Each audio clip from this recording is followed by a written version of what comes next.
The Santiago Bernabeu is a stadium that demands more than just 3 points. It demands perfection.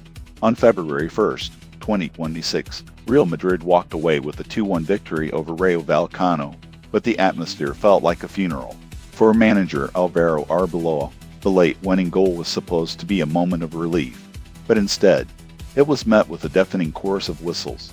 The message from the Madridista faithful was clear: winning ugly is not the Real Madrid way, especially when the tactics look this disorganized. The defining moment of the match occurred just after the hour mark. With the score locked at 1-1, Real Madrid earned a corner. What followed was a defensive collapse that defied logic. As the ball was cleared, Rayo's Andre Radu found himself in a one-man race toward the Madrid goal. There was not a single white shirt in the defensive half of the pitch. The tactical structure had completely evaporated.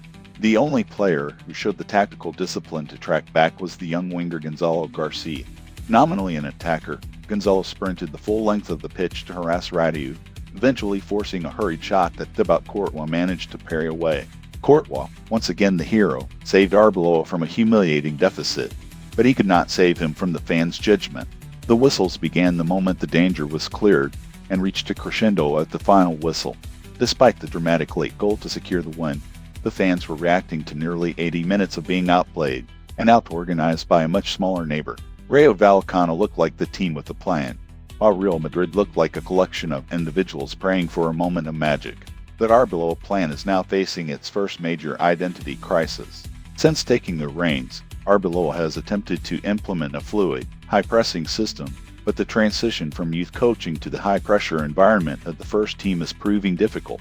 Against Rayo, the gaps between the midfield and the defense were massive.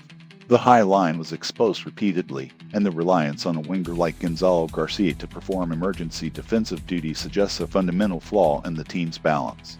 Moreover, the red card issued by referee Isidro Diaz de Mira in the final 10 minutes only added to the frustration. While Madrid took advantage of the extra man to find the winner, the performance prior to the dismissal was stagnant.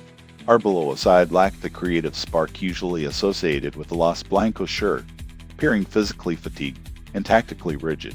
The stats tell a worrying story. Rayo created more high-quality chances on the break than Madrid did through sustained possession.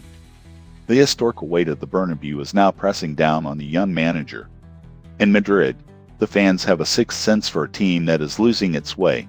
They saw a squad that was lucky, not dominant, as they prepare for the upcoming Champions League playoffs against Benfica and a crucial stretch in La Liga. The question is no longer just about the results. It is about whether Arbeloa has the tactical depth to fix these systemic defensive failures.